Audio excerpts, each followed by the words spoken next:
presbítero, irmão Edivaldo, Deus, que vai estar nos alimentando, Senhor, com a mensagem que o Senhor colocou no coração do teu servo. Pai amado, fala conosco nesta noite, Pai, derrama sobre nós o conhecimento, Senhor, da glória. Meu Pai, venha nos vaticinar, Senhor, nessa noite, com as Escrituras Sagradas. Senhor Deus, na certeza de que nós iremos ouvir a sua voz através da boca do teu servo que é levantado nessa noite, como profeta, a sua igreja vai te aplaudir na certeza de ouvir a sua voz, em nome de Jesus, amém, e graças a Deus. Amém. A paz do Senhor, igreja. Amém? Amém. Abra sua Bíblia, por gentileza, no livro de 2 Coríntios. Louvado seja Deus. Louvamos ao Senhor porque Sua presença é real no nosso meio, e os que estiveram aqui pela manhã na escola, ou melhor, na ceia, sabe que desde de manhã o Senhor estava manifestando aí a sua glória nesse lugar. Foi algo extraordinário.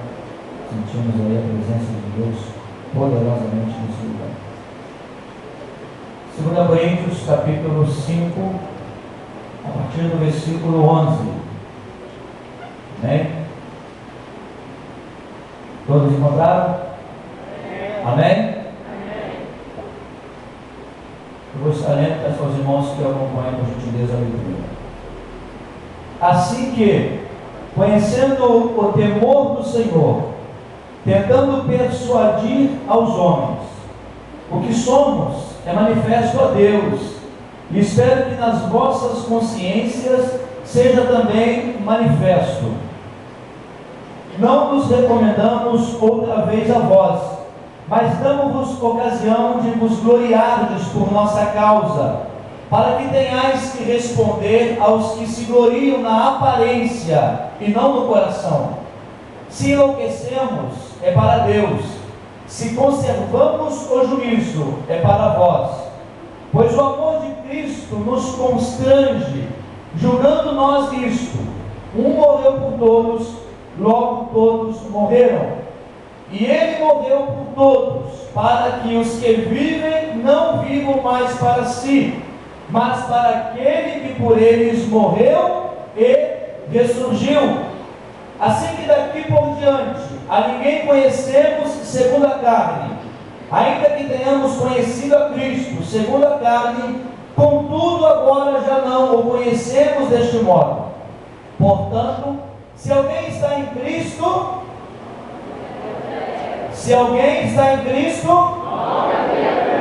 as coisas velhas já passaram e tudo se fez novo. É tudo isto provém de Deus, que nos reconciliou consigo mesmo por Jesus Cristo, e nos deu o ministério da reconciliação. Isto é, Deus estava em Cristo reconciliando consigo o mundo, não imputando aos homens os seus pecados, e nos confiou a palavra da reconciliação. De sorte que somos embaixadores da parte de Cristo, como se Deus por nós rogasse. Rogamos-vos da parte de Cristo, que vos reconcilieis com Deus. Aquele que não conheceu pecado, Ele o fez pecado por nós, para que nele fôssemos feitos justiça de Deus. Você pode dizer graças a Deus? Pode se assentar em nome de Jesus e ouça a palavra do Senhor. Irmãos, eu quero nessa noite compartilhar algo com os irmãos a respeito da reconciliação. É de conhecimento de todos que a reconciliação se faz mediante a guerra, quando se há um conflito de ideias, de opiniões, e há então uma separação e há necessidade de uma reconciliação. Para que haja paz, precisa haver a reconciliação, porque a reconciliação, na verdade, é um acordo de paz. E o texto que nós lemos, Paulo, ele escreve aos Coríntios, falando sobre esse tema com muita propriedade, porque ele mesmo foi alvo do resultado da morte de Cristo. Cristo morreu e ressuscitou. E Paulo foi um grande alvo do amor de Cristo, porque todos conhecem a história e a conversão de Saulo para Paulo. Todos sabem que era um homem extremamente cruel, que perseguia a igreja do Senhor Jesus, não media esforços para aprender e até mesmo consentir na morte de muitos dos cristãos da época. E então Paulo escreve sobre a reconciliação, dizendo que ele recebeu da parte de Deus o ministério da reconciliação.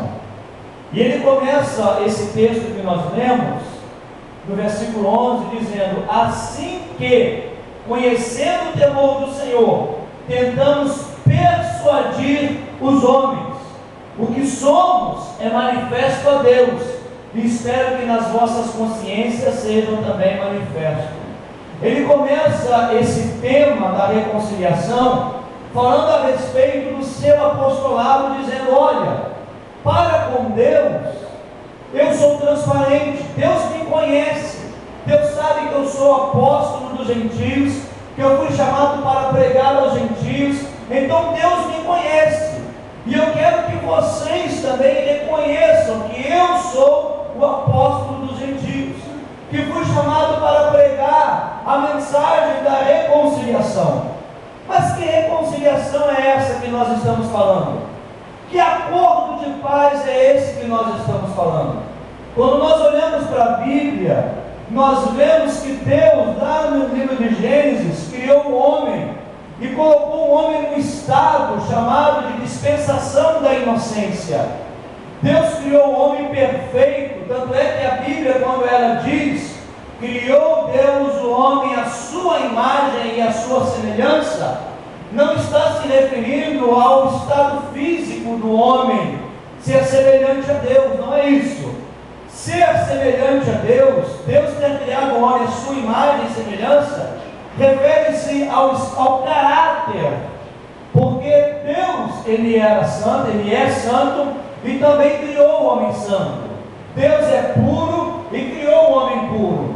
Então, quando a Bíblia se refere que Deus criou o homem à sua imagem e semelhança, não está se referindo à questão externa, à nossa aparência física.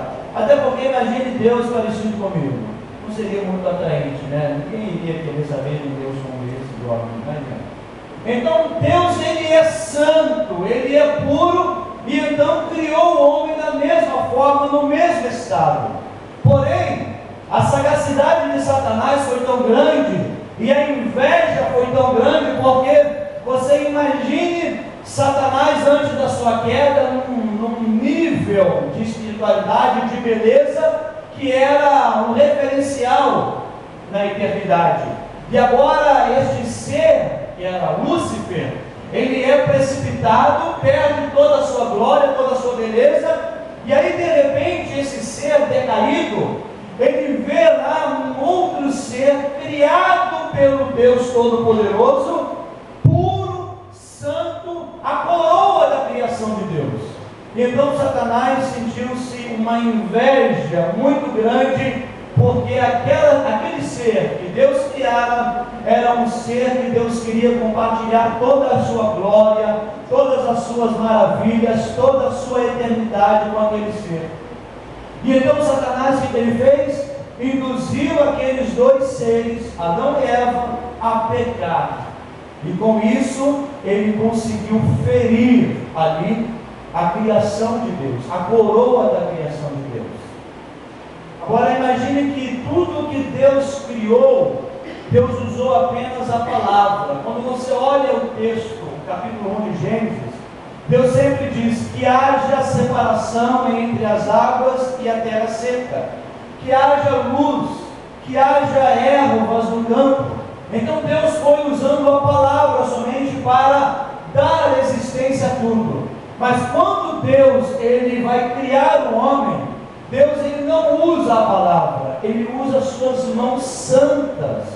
aquelas mãos poderosas. Imagine você que foi dando formação ao Everest, as suas mãos poderosas que foi colocando no universo, a constelação, todas as estrelas, todos os astros que nós podemos visualizar com algum instrumento apropriado. O Todo-Poderoso que deu formação a todo esse universo, agora com as suas mãos, Ele pega o barro, Ele pega ali a cinza, Ele pega a poeira e dá formação para um ser, e então sopra nas suas narinas o fôlego de vida.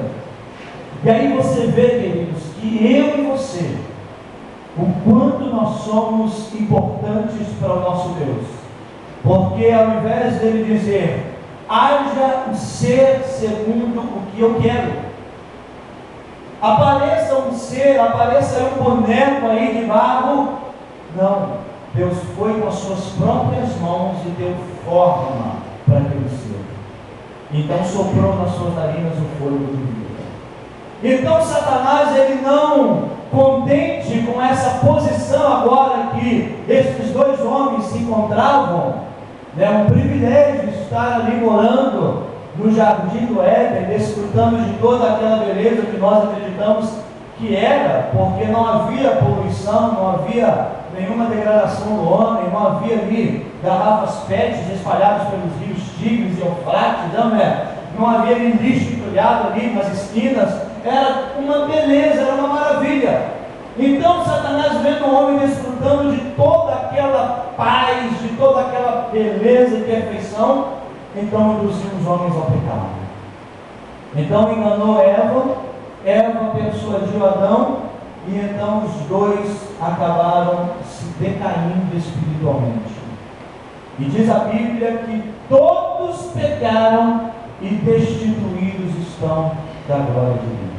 Eu quero ler com vocês alguns textos da palavra do Senhor. Eu gostaria que você estivesse com a sua Bíblia aberta, porque eu quero que você caminhe comigo por alguns textos da Bíblia Sagrada, e que vai nos apresentar o estado do homem e o amor de Deus por este ser decaído.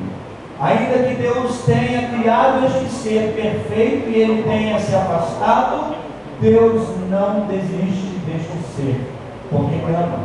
Romanos no capítulo 5, abra por gentileza, e leia comigo esse texto que Paulo também escreve aqui para os romanos, e ele faz aqui um paralelo, é algo extraordinário, é uma palavra tremenda, a comparação que Paulo aqui ele vai fazer, essa associação entre Adão e Cristo. Eu quero ler com você, capítulo 5 de Romanos, a partir do versículo 10, diz assim: pois se nós, quando éramos inimigos, fomos reconciliados com Deus pela morte de seu Filho, muito mais, estando já reconciliados, seremos salvos pela sua vida. Não somente isto, mas também nos gloriamos em Deus por nosso Senhor Jesus Cristo, por intermédio de quem agora alcançamos a reconciliação. Paulo ele escreve aqui aos romanos agora, dizendo para eles: olha, lembra do estado que vocês se encontravam antes? Vocês estavam num estado deplorável, crítico. E se naquele tempo, quando eram inimigos de Deus, vocês foram aceitos pelo Senhor, quanto mais agora, já estando reconciliados, vocês serão salvos. Paulo está dizendo para os cristãos aqui de Roma o seguinte: se vocês vierem a pecar, o que não é algo inevitável da humanidade, porque todos somos pecadores, todos falhamos, todos erramos. Se nós, outrora, antes de sermos reconciliados, éramos inimigos de Deus, fomos aceitos pelo Senhor, quanto mais agora estando com Cristo. E o que acontece muitas das vezes, queridos, é que por meio de alguma falha, que talvez por uma atitude impulsiva que você tem, Satanás ele começa a vir na sua mente, te acusando e levando você a um estado de espírito extremamente baixo, colocando você na condição indigna de estar na presença do Senhor, de estar na igreja, de ser participante das coisas que são apresentadas aqui para os membros, para aqueles que servem ao Senhor. Mas eu quero te dizer, o apóstolo João, lá no capítulo 1, no versículo 7, ele diz o seguinte: olha, se andarmos na luz, como Ele na luz está, temos comunhão uns com os outros, e o sangue de Jesus Cristo, seu único Filho, nos purifica de todo o pecado. Então entenda e acredite no perdão de Deus, porque você já foi reconciliado, e agora você não deve de maneira nenhuma aceitar as acusações, as afrontas de Satanás, dizendo que você não é digno de participar do banquete espiritual, como participamos hoje pela manhã aqui na ceia do Senhor, e de um culto como esse que nós estamos aqui louvando ao Senhor. Você é cidadão dos céus, e já foi aceito pelo Senhor, já foi recebido pelo Senhor. Basta agora você tomar posse do perdão de Deus. Talvez você está aqui nessa noite, mas não teve um encontro ainda com o Senhor Jesus. Eu te convido nessa noite a se reconciliar com o Senhor Deus. E aí você pergunta: mas poxa, eu não estou em guerra com Deus, eu sou do bem, eu não maltrato as pessoas, eu não falo mal das pessoas, eu pago os meus impostos rigorosamente em dia, eu tenho o meu carnê do baú rigorosamente em dia, sou uma pessoa extremamente honesta. E aí você fica usando justificativas que para Deus não quer dizer nada, porque o que nos justifica diante de Deus é a fé em Cristo Jesus.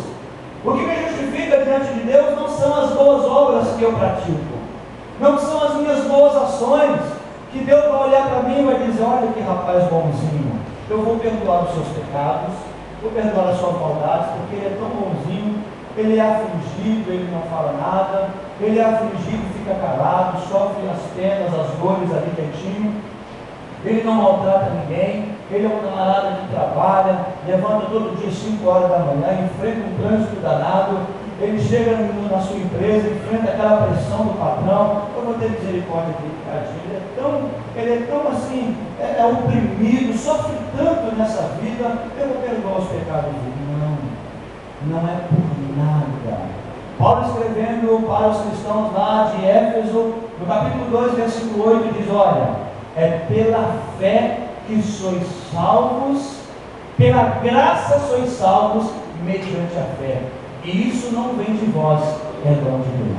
Aleluia. A salvação que nós temos, o perdão que nós temos, a reconciliação que nós recebemos de Deus, é um dom de Deus. Não é porque somos bonitinhos, né? Até porque alguns, se fosse por esse critério, talvez ficaria meio complicado, não é? Eu principalmente, se fosse por esse critério, acho que eu ficaria na última fila lá e olha de graça. Então, não é pelo padrão de beleza, não é pelo bom comportamento, pela ética, não é isso, queridos. É unicamente pela graça do nosso Deus, é pelo amor incondicional de Deus. Amor incondicional, não importa o que você faça, Ele não vai deixar de te amar. E nós precisamos entender isso e rejeitar toda e qualquer acusação de Satanás contra nós. Agora, continue comigo aqui em Romanos, no capítulo 5, e olha só o que Paulo ele vai dizer: pelo que como por um homem entrou o pecado no mundo, e pelo o pecado a morte, assim também a morte passou a todos os homens, porque todos pecaram. Eu já disse aqui uma vez, que todo homem quando nasce, ele nasce acoplado ao pecado de Adão e Eva. Não adianta. E quando nós olhamos para Cristo, nós vemos que Cristo nasceu perfeito, porque Ele não nasceu por meio de uma relação sexual. O nascimento de Cristo foi algo que o Espírito de Deus desceu sobre Maria, a envolveu e ela gerou pelo Espírito de Deus. Porque o que está contaminado na raça humana é a semente. É a semente que está contaminada, não é o solo onde a semente é lançada. Os irmãos estão me entendendo? A semente que está contaminada. Então, quando o anjo apareceu para Maria, disse o que? Olha, descerá sobre ti o Espírito Santo, e o poder do Altíssimo te envolverá. Agora, todo nascimento, fruto de uma relação sexual, ali está o pecado, ali está a maldade, porque todos estão acoplados ao pecado de Adão e Eva. Paulo diz: porque por um homem entrou o pecado no mundo, e pelo pecado a morte, assim também a morte passou a todos os homens, porque todos pecaram. Versículo 13, Romanos 5: pois antes da lei estava o pecado do mundo, mas não havendo lei, o pecado não é imputado. No entanto, a morte reinou desde Adão até Moisés, mesmo sobre aqueles que não pecaram, a semelhança da transgressão de Adão, o qual é a figura daquele que havia de vir. Mas não é assim o dom gratuito como a ofensa. Olha que extraordinário que Paulo vai dizer aqui. O dom gratuito não é como a ofensa. Você sabe por quê?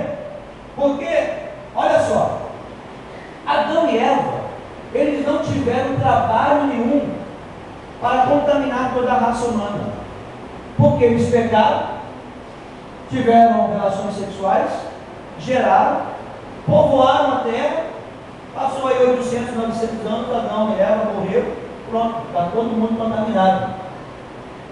Então Paulo está dizendo: a ofensa não é como o dom gratuito, porque a ofensa veio pelo pecado de um homem. Agora olha o dom gratuito, versículo 14, melhor 15: pois se pela ofensa de um morreram muitos, muito mais a graça de Deus e o dom pela graça, que é de um só homem, Jesus Cristo, abundou para com muitos. Olha só que coisa extraordinária. Por um homem entrou o pecado no mundo e contaminou a raça humana, mas por um homem, pelo dom gratuito, pelo amor incondicional de Deus, o perdão foi maior que a ofensa de toda a humanidade, porque a atitude de um homem, não palavras, a atitude de um homem em ir na cruz do Calvário, entregar-se a si mesmo, se esvaziar da sua glória, render-se, colocar-se no estado de homem, de servo, como Paulo descreve lá em Filipenses, coisa extraordinária que Paulo fala a respeito de Cristo, dizendo: olha, que haja em vós o mesmo sentimento que houve em Cristo Jesus, que sendo Deus, não teve por usurpação ser igual a Deus. E Paulo está falando de Cristo quando ele era homem, quando ele habitou entre nós, que mesmo sendo Deus, não teve por usurpação ser igual a Deus, mas humilhou-se a si mesmo, tomando a forma de homem, e não se contentando, assumiu a forma de servo. Porque quando você vai lá em João, na celebração da Páscoa, Jesus está lá lavando os pés dos discípulos, e o ápice de Cristo como servo é quando ele, pelos caminhos de Jerusalém, com aquela cruz pesada nos ombros, com aqueles vergões nas costas dos chicotes, com aquela coroa de espinho na cabeça, e ali estava o ápice do serviço de Cristo pela humanidade. Quando você olha para aquele, você usa os filmes aí como referência, e você cria aquela imagem de Cristo carregando aquela cruz, aquela coroa de espinho na cabeça, aquelas gotas de sangue pingando pelas ruas de Jerusalém, você imagina que aquilo foi por mim e foi por você, que ele era inocente, que não havia pecado, que não havia culpa, que aquele homem que estava ali naquele estado crítico, que todos o desprezaram, foi por mim e por você, foi para promover a reconciliação entre eu, você e Deus. Imagine que aquela situação de Cristo ali, humilhante, porque Paulo descreve aos Gálatas dizendo que todo aquele que era preso, que era pregado no madeiro, era maldito, era uma extrema vergonha ser pregado no madeiro.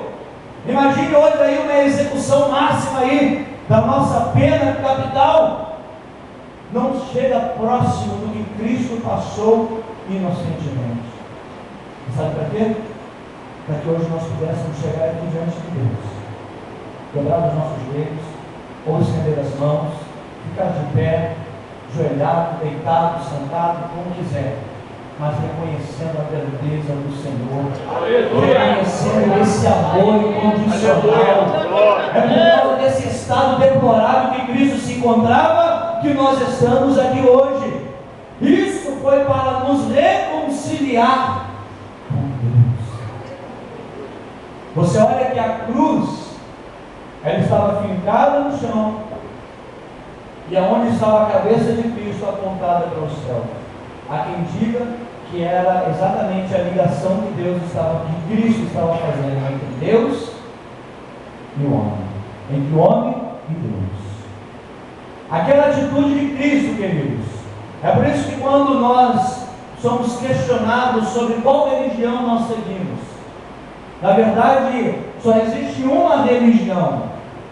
Quando nós olhamos para o cenário religioso do mundo hoje, nós vemos uma verdadeira confusão, porque todos pregam que estão a caminho de uma vida eterna, que estão a caminho de uma paz interior, estão à procura de uma vida plena para uma vida eterna, o que não é de hoje.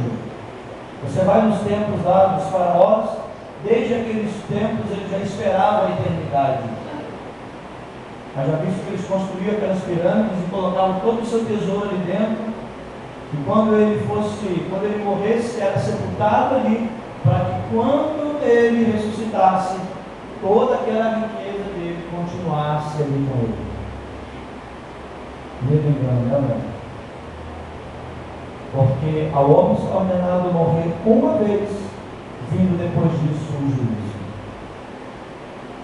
Entenda, querido, que você está aqui hoje por causa do ministério da reconciliação que Cristo fez entre nós e Deus. A verdadeira religião se chama Jesus o Cristo, porque a palavra religião vem do grego que quer dizer religar, religare. E foi exatamente o que Cristo fez com a raça humana. Ele religou, ele fez uma nova conexão entre o homem e Deus. Agora imagine você que quem era ofendido nessa guerra? O homem e Deus estavam separados, como diz Romanos 3:23. Todos pecaram e destituídos estão da glória de Deus. E agora você imagine que quem era o agente da ofensa nessa guerra? Deus ou o homem? Quem era a vítima nessa situação? Vamos colocar dessa forma.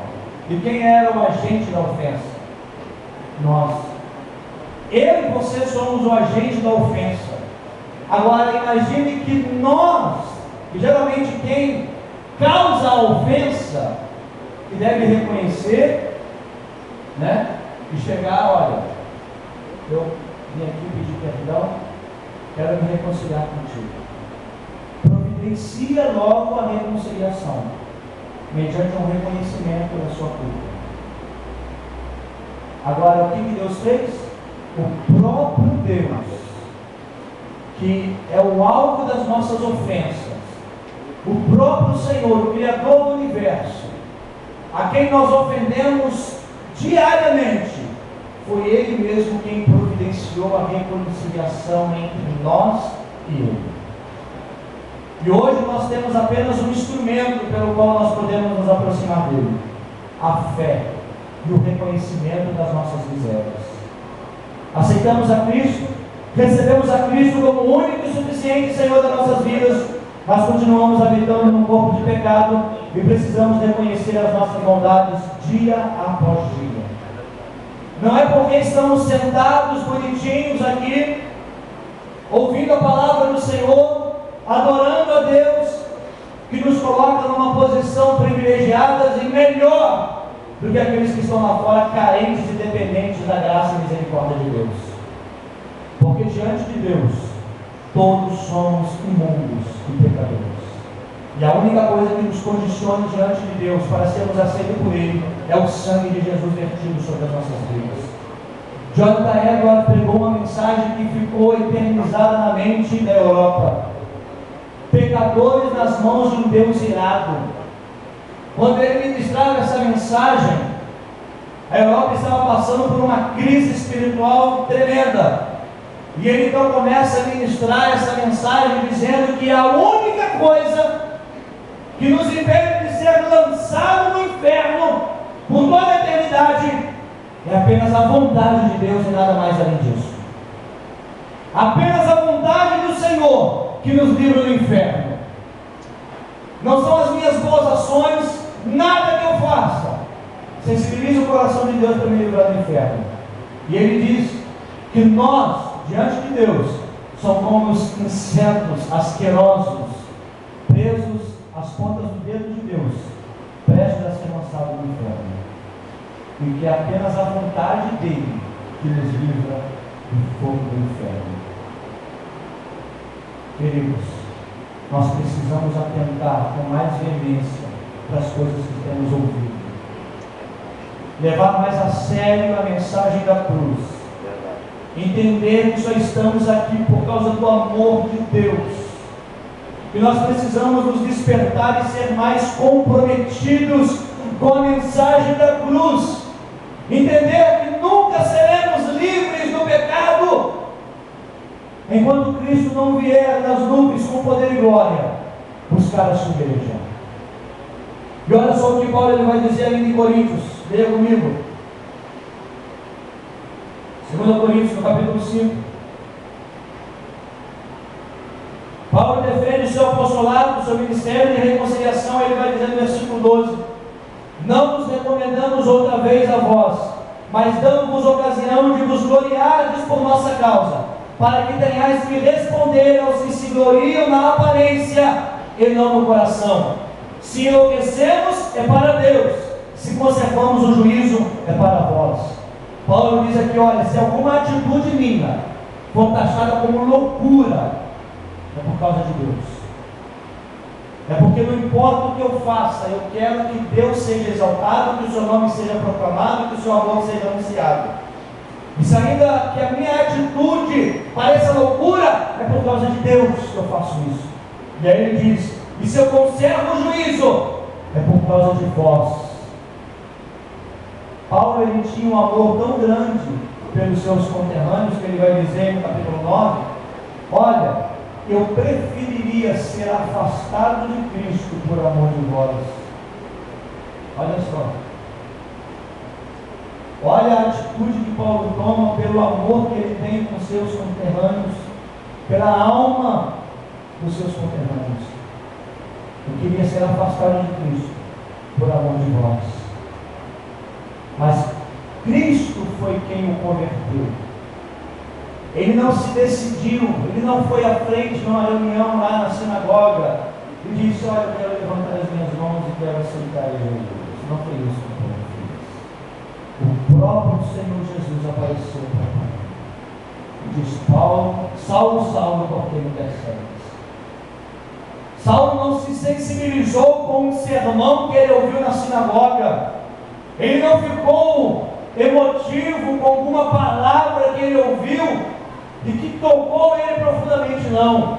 Aquela glória que ele viu lá no caminho de viagem para Damasco tocou de uma tal forma que nos 3 primeiros dias de conversão Paulo passou orando e jejuando e totalmente cego. E aí, quando eu olho para essa mensagem que Paulo prega aos Coríntios, isso daqui não é uma mensagem qualquer. Essas palavras do capítulo 5, a partir do versículo 11, são palavras de um homem que teve um encontro com o Senhor da glória, o autor da vida, e o desejo dele é que todos se salvem. E olha o que ele vai dizer no versículo 14: pois o amor de Cristo nos constrange, julgando nós que isto, um morreu por todos, logo todos morreram. Não te comove essa cena que eu acabei de descrever, de um homem totalmente ensanguentado, espartejado, carregando uma cruz acima da sua medida, uma coroa de espinhos cravada na sua cabeça, isso inocentemente. Não te comove isso, não? Não te constrange essa cena? Por tua causa, por minha causa. Aquilo ali foi por mim. Porque se não fosse aquela atitude de Cristo, talvez eu não estaria, com certeza eu não estaria aqui. Porque todos nós já estávamos condenados. E Paulo vai escrever aos Colossenses dizendo: olha, Cristo, Ele pegou o escrito de dívida que estava contra nós, porque havia uma sentença de dívida contra nós, porque as nossas ofensas